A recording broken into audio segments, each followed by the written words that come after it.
교회 소식 보시겠습니다. 지난주 설문조사 결과 우리 교회 재산 문제를 다루는 기관은 재산관리회로 확정되었습니다. 차기 성경문제 풀이 추첨은 추수감사절에 합니다. 14차부터 추수감사절 직전 주간까지 성경문제 풀이하신 분들 중에서 그동안 한 번도 당첨된 적이 없는 분들만 추첨권이 있습니다. 다음 주일 2부 예배 직후에 연석회의 있습니다. 은퇴 장로님들과 제1, 2기 장로님들, 각 신도의 회장님들이 참석합니다. 묵상 기도 드리시면서 주일 2부 예배 시작하겠습니다. 기도하겠습니다.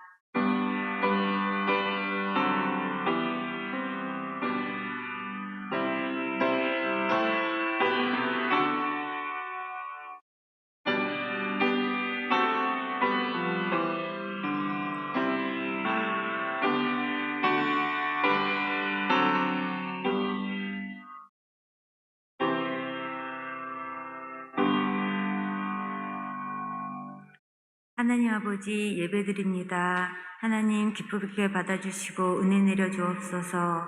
예수님 이름으로 기도드립니다. 아멘. 사도신경으로 우리의 신앙을 고백하겠습니다. 전능하사 천지를 만드신 하나님 아버지를 내가 믿사오며 그 외아들 우리 주 예수 그리스도를 믿사오니 이는 성령으로 잉태하사 동정녀 마리아에게 나시고 본디오 빌라도에게 고난을 받으사 십자가에 못 박혀 죽으시고 장사한 지 사흘 만에 죽은 자 가운데서 다시 살아나시며 하늘에 오르사 전능하신 하나님 우편에 앉아 계시다가 이리로서 산 자와 죽은 자를 심판하러 오시리라. 성령을 믿사오며 거룩한 공예와 성도가 서로 교통하는 것과 죄를 사하여 주시는 것과 몸이 다시 사는 것과 영원히 사는 것을 믿사옵나이다. 아멘. 이인숙 장로님 기도 인도해 주시겠습니다.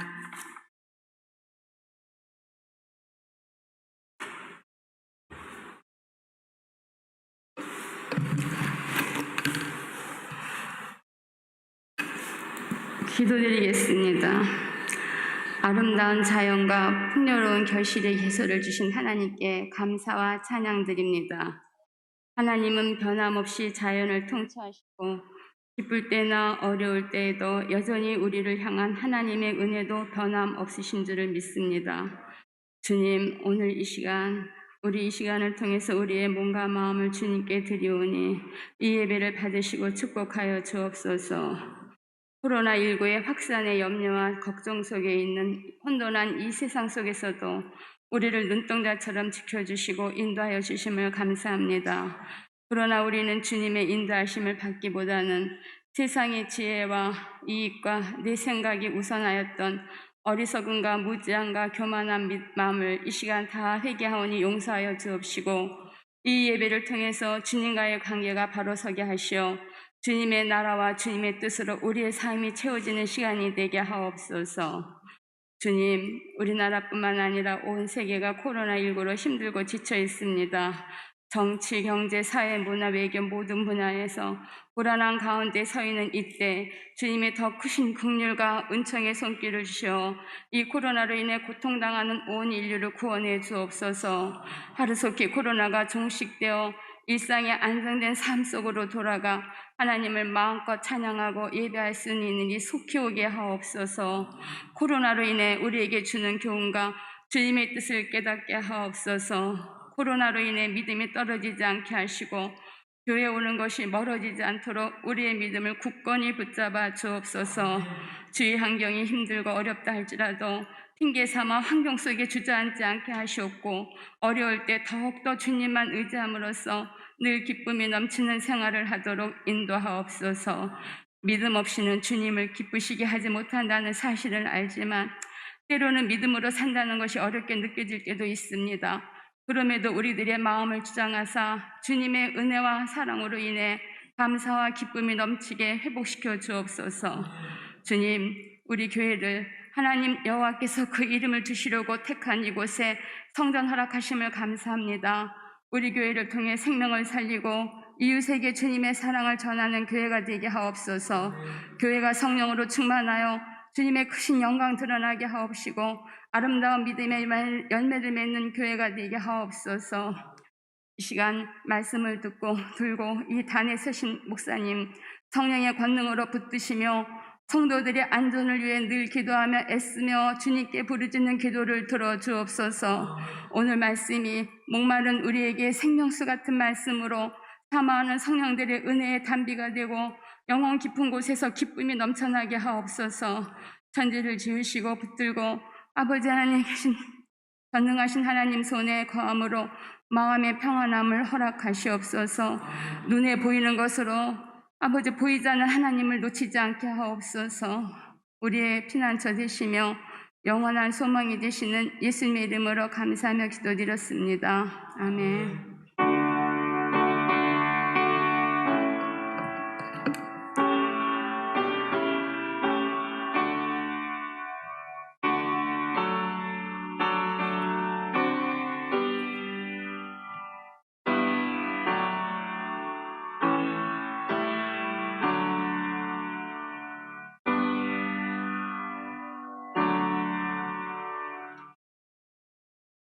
찬송 84장 부르시면서 준비하신 예물 드리겠습니다.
다 같이 봉헌 기도하시겠습니다. 모든 예물 받으시고 소원대로 이루어 주옵소서. 예수님 이름으로 기도합니다. 아멘. 성경 봉독은 시편 33편 16에서 20절 말씀입니다. 많은 군대로 구원 얻은 왕이 없으며 용사가 힘이 세어도 스스로 구원하지 못하는도다. 구원하는 데에 군마는 헛되며 군대가 많다 하여도 능히 구하지 못하는도다. 여호와는 그를 경외하는 자 곧 그의 인자하심을 바라는 자를 살피사 그들의 영혼을 사망에서 건지시며 그들이 굶주릴 때 그들을 살리시는도다. 우리의 영혼이 여호와를 바라며 그는 우리의 도움과 방패시로다. 아멘. 목사님 말씀 증언해 주시겠습니다.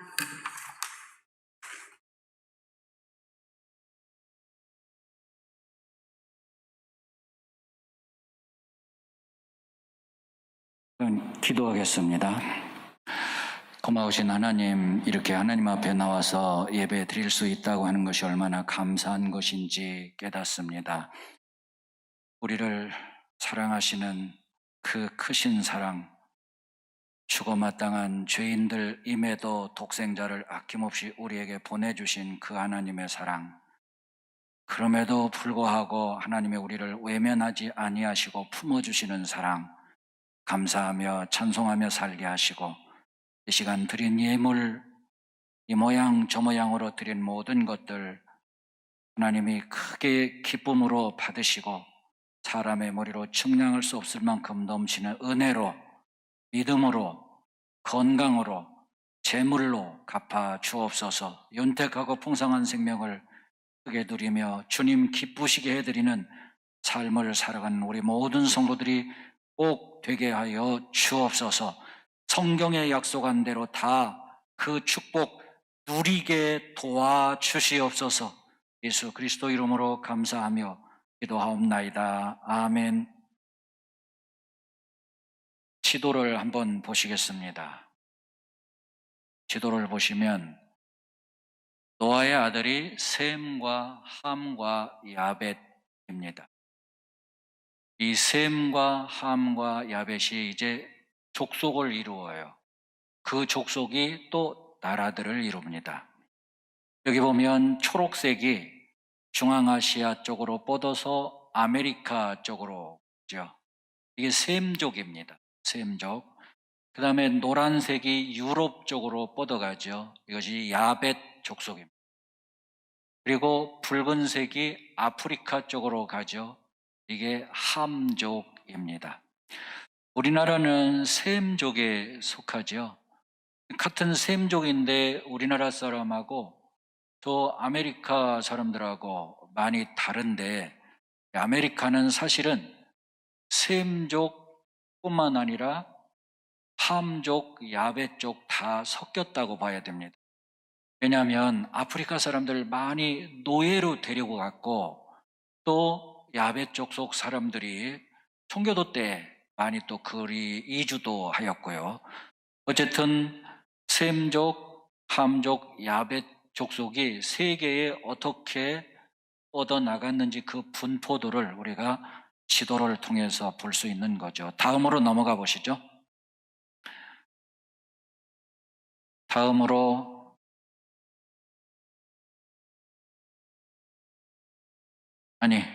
전에 여기 보시면은 여기 지금 중동 지방하고 유럽의 일부, 아프리카 일부가 그림에 나오는데, 이 지도에 이것이 예수님께서 오실 것이다, 그리고 예수님이 오신 예수님을 제자들이 증거하고 전파했다, 이까지 지도입니다.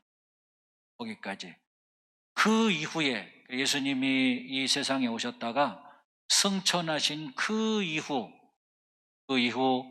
AD 100년 그 이후의 지도는 여기에 들어가 있지 않아요. 그러니까 예수님이 오실 것이다, 오셨다, 오시고 난 그 후에, 그리고 제자들이 예수님을 증거하고 하는 데까지의 지도, 그 지도. 이거 보시면 파란 글씨로 셈족을 표시했고, 붉은 글씨로 함족을 표시했고, 분홍 글씨로 야벳 족속을 표시했죠. 이 세 족속 셈, 함, 야벳이 이렇게 번성하고 퍼져 나갔다. 그 다음 지도를 또 보시죠. 그 다음 지도를 보시면 여기 보면 저 북쪽에 마게도냐가 있고, 또 왼쪽 아래에 애굽이 있고, 그리고 유다 그 옆에, 그리고 메대, 바데, 바사, 바벨론 제국 등이 나오는데 나중에 이것이 저 밑에 오른쪽 밑에 바사, 이 바사가 메대와 바델을 흡수합니다. 그리고 바벨론 제국까지 흡수해요. 그리고 유다 땅까지. 그래서 유다 땅으로부터 바벨론 제국, 그리고 저 메대, 바사 전부 다 페르시아 제국이 돼요. 이 페르시아 제국 한 나라, 그 다음에 마게도냐, 헬라 한 나라, 그 다음에 애굽, 그래서 세 나라가 돼요. 결국 따져 올라가면, 저 거슬러 올라가면 다 노아의 후손들이에요. 이 세 나라가 이렇게 이루어지게 되는데 참 놀라운 거는요. 그리고 유다가 조그만한 나라죠. 조그만한 나라. 신명기 26장 5절에 보면 모세가 이렇게 얘기합니다. 우리 조상은 저 아람 나라에서 또 돌고 또 돌고 또 돌아다니다가 이곳 팔레스타인 땅에 왔었는데 기근이 심해서 애굽으로 내려갔다. 그 애굽에서 큰 민족을 이루었다. 큰 민족이라고 하더라도 겨우 400만 명 정도밖에 안 돼요. 페르시아나 바벨론 제국 그런 제국에 비하면 아주 약소 민족이죠. 유다는 끝까지 살아남아요. 끝까지 살아남아. 근데 애굽도 망합니다. 지금 현재 이집트가 애굽 아니에요. 그 애굽이 아니에요. 애굽도 망하고 현재 이집트는 여러 족속들이 와서 섞여서 사는, 그게 지금 현재 이집트예요. 옛날 애굽 망했어요. 그 다음에 페르시아 제국도 망해요. 없어져요. 그리고 마게도냐도 망하고 알렉산더의 밑에 있는 부하 장군 4명이서 알렉산더 대왕이 점령한 모든 지역들을 다 분할해서 통치하게 되죠. 전부 망해요. 다 망하는데 그 조그만 민족 유다만 살아남아요. 왜 그럴까? 어떻게 이렇게 조그만 민족은 살아남는데 그 강대국들이 다 망할까? 그 다음 페이지에 보시면 이들의 운명이 하나님 손에 있었다는 거죠. 하나님 손에 있었다. 아유, 목사님, 뭔 그런 말씀을. 옛날 고대 역사를 보면 약육강식, 강한 나라가 약한 나라 집어삼키고 정복하고 이런 역사지 무슨 하나님 손에 달려있다고 그런 말씀을 하십니까? 그렇다면 되묻겠어요. 저 조그만 나라 유다는 약육강식의 논리에 의하면 벌써 망했어야 되는데 왜 끝까지 살아남냐? 또 하나, 페르시아, 헬라, 애굽, 그들이 망할 거라고 하는 예언을 성경에서 수백 년 전에 합니다. 어떤 건 몇십 년 전에, 몇십 년 전, 몇백 년 전에 페르시아가 망할 거다, 바벨론이 망할 거다, 아수르가 망할 거다 예언했는데 어떻게 그 예언 그대로 되느냐? 어떻게 그대로 되느냐? 예수님이 오실 것이다. BC 700년경에 예수님이 오시기 700년 전에 베들레헴에서 태어날 것까지 그대로 예언한 게 적중하는데 어떻게 그대로 되느냐? 예, 그렇게 또 반론을 제기할 수 있어요. 자, 여기 보시면 북왕국 이스라엘, 남왕국 유다는 한 지파 반이에요. 북왕국 이스라엘은 11지파 반이죠. 10지파 반. 그러니까 비교하면 정말 그 숫자로나 무엇으로 보더라도 비교가 안 되는데 북왕국 이스라엘이 병기를 갖추었다, 활을 가졌다. 그런데 전쟁의 날에 물러갔다, 졌다는 거죠. 전쟁에서 다 준비했는데 무기도 준비하고 군대 수도 충분하고 모든 전력 면에서는 절대로 지지 않는데, 그런데 북왕국 이스라엘이 전쟁에서 지고 망했어요. 북왕국 이스라엘 BC 722년 아수르에게 멸망하고 지구상에서 사라졌어요. 그런데 남왕국 유다, 조그만 나라가, 조그만 민족이 망하지 않고 살아있어요. 그 이유가 뭐냐? 그 이유를 시편 78편 기자는, 이 시편 78편을 쓴 이 기자는 이렇게 내는, 그가 하나님을 믿지 아니하며 그 구원을 의지하지 아니한 연고로다. 하나님 안 믿고 하나님 의지하지 않아서, 그래서 아무리 강대국이라도 망한 거다. 이게 성경의 기본 신앙입니다. 성경의 기본 신앙은 나라의 운명이 하나님께 달려있다 하는 거예요. 나라의 흥망성쇠가 하나님께 달려있다. 이게 성경의 기본 신앙이에요.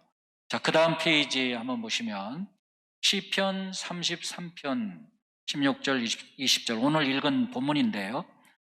많은 군대로 구원 얻은 왕이 없다 그랬어요.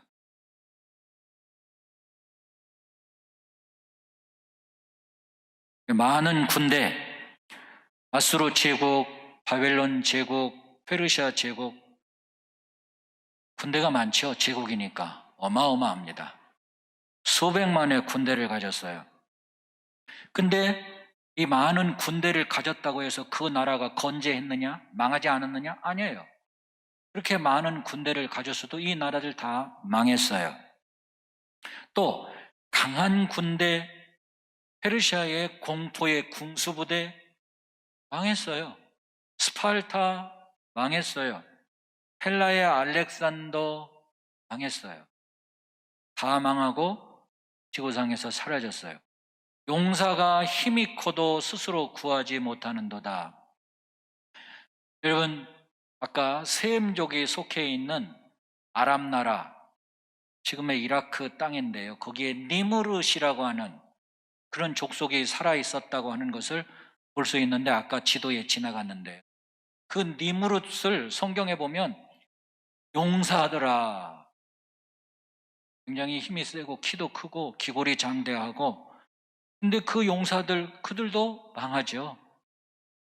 구원함의 말은 헛것이며, 이사야 31장에 보면 이사야 선지자가 애굽의 말을 의지하지 말라 그래요. 애굽의 말이, 애굽의 기마병이 아주 유명했어요. 또 나폴레옹 기마부대, 포병대, 그것도 유명했다고 해요. 프랑스와 영국 간의 전쟁, 또 프랑스가 자기 프랑스 혁명을 반대한다고, 그래서 나폴레옹이 전쟁하게 된 영국이나 오스트리아, 또 프러시아, 프로이센 족속이죠.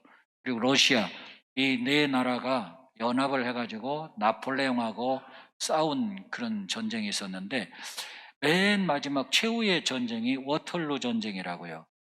이 워털루 전쟁 때, 그때 보면 프랑스 나폴레옹의 그 공포스럽고 그 유명한 기병, 포병, 힘을 못 써요. 그 힘을 못 쓴 이유가 어디에 있는지 아세요? 1817년 6월 16일 밤에 나폴레옹 황제와 프랑스 군 사령관 레이 장군이 둘이 만나서 이야기를 주고받습니다. 나폴레옹이 그렇게 말합니다. 내일이면 영국이 항복을 하고 웰링턴 장군은 내 포로가 될 것이요. 나폴레옹이. 그때 레이 사령관이, 레이 장군이 나폴레옹 황제한테, 황제폐하, 그리 말씀하지 마십시오. 아무리 사람이 계획을 잘 세워도 그 걸음을 인도하신 분은 하나님이시라고, 그걸 달성하게, 그렇게 계획을 세운 걸 이루게 해주시는 분은 하나님이시라는 것을 잊으면 안 됩니다. 그랬더니 나폴레옹 황제가 화를 내죠. 뭔 똔딴지 같은 소리냐. 계획도 내가 세우고 달성도 내가 한다. 완성도 내가 한다. 내가 하는 거야. 근데 그 다음 날이었습니다. 실제로 정말 나폴레옹이 져요. 나폴레옹이 지게 된 결정적 원인을, 여러분 프로이센 그 부대를 공격해야 되는데 나폴레옹이 지원군을 받지 못했다. 역사에 보면 그런 이야기들도 있지만 또 역사에 보면 그런 이야기도 있어요. 전날 밤에 나폴레옹 황제와 데이 장군이 잠들어 있을 때 그 밤중에 우박이 섞인 비가 갑자기 쏟아져서 땅이 진흙창이 되어서 그래서 나폴레옹이 자랑하던 포병을 움직일 수가 없었어요. 포대가 가야 되는데 포대 마차를 끌고 가야 되는데 트롱에 빠지니까, 진흙창에 빠지니까, 또 기마병을 움직일 수가 없어.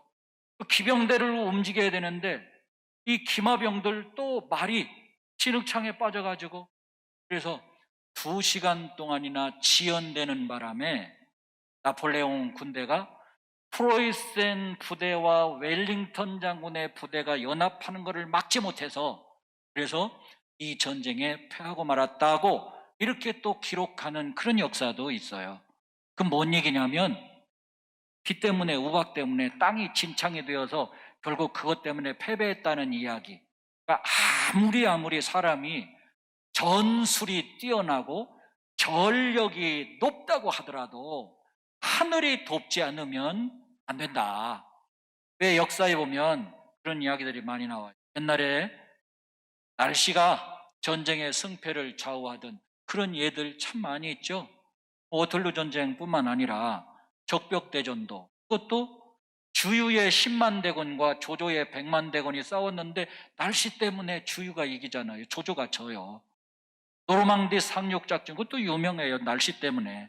인천 상륙작전도 태풍 케지아가 이렇게 한국 한반도를 향해서 북상하고 있는데 북한이 저 높은 도에 배를 타고 바다에서 공격하는 거 안 될 거다 해서 바다에서 지로 공격하는 것을 좀 어렵게 보고 거기에 대한 대비를 덜 했다는 얘기죠. 그래서 메가더 장군이 인천 상륙작전을 감행할 때 이거 승산이 있냐? 그 승산 확률을 내봤더니 5천분의 1도 안 됐다. 0.02%도 안 됐다. 이건 절대로 불가능한 얘기거든요. 근데 메가더 장군이 기도했대요. 뭐라고 기도했느냐 하면, 주여, 약할 때 강한 힘을 주옵소서, 무서울 때 담대함을 주옵소서, 승리에 겸손하고 온유한 마음을 주옵소서, 이렇게 기도하고 하자. 인천 상륙작전 확률이 5천분의 1 안 돼도 하나님이 도우시면 안 될 일도 된다.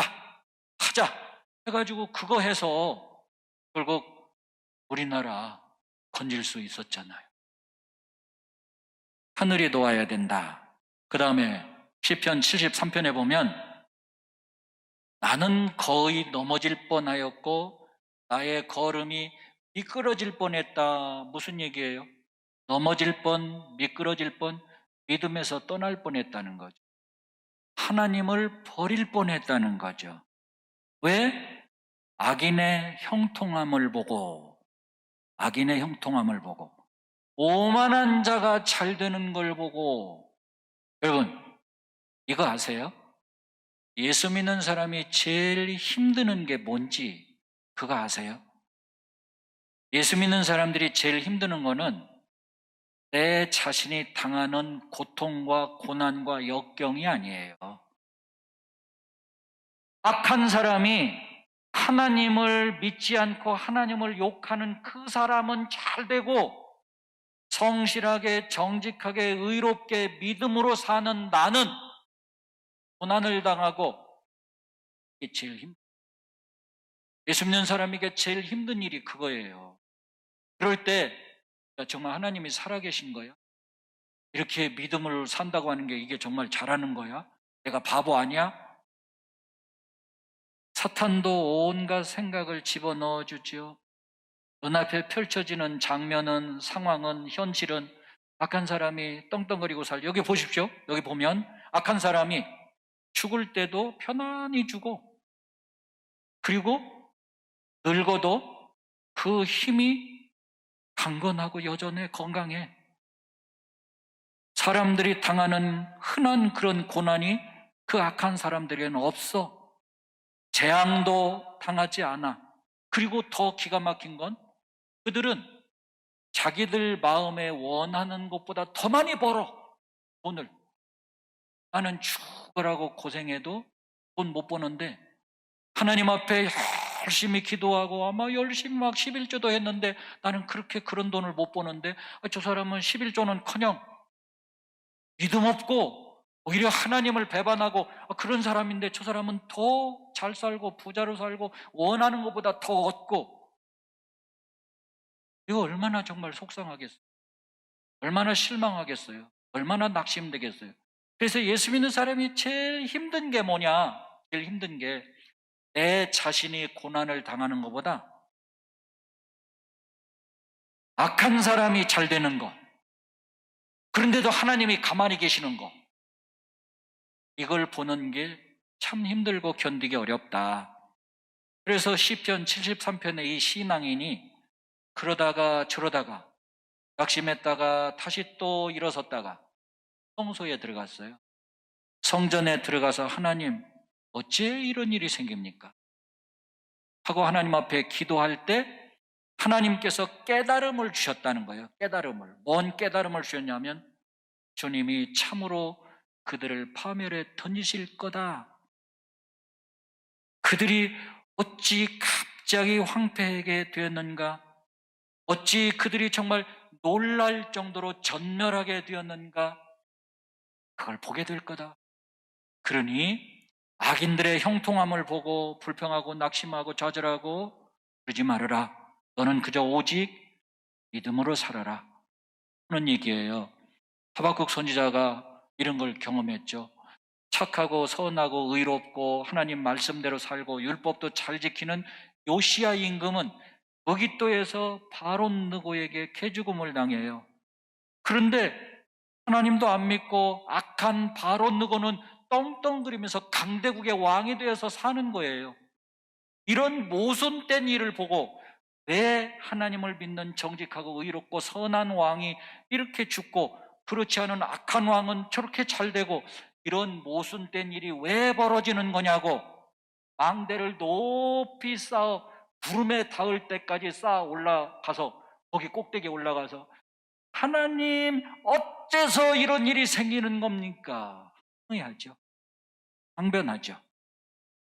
그때 하나님이 대답하신 말씀이 하박국아 기다려라. 오직 의인은 믿음으로 살아라. 너는 그저 믿음으로 살고 기다려봐. 하나님이 다 심판하실 때가 있어. 이런 얘기죠. 그러면 하나님이 언제 심판하는가?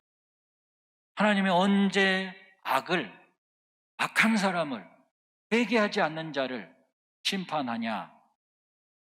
그 언제는 이건 완전히 하나님의 소관이에요. 우리들이 바라고 원하는 때가 아니에요. 사람의 때가 아니라 하나님의 때. 어떤 경우에는 금방 며칠 사이에 하나님이 심판하실 수도 있고요. 어떤 경우에는 막 몇십 년, 몇백 년일 수도 있고요. 예수님이 재림에 오실 때까지일 수도 있고요.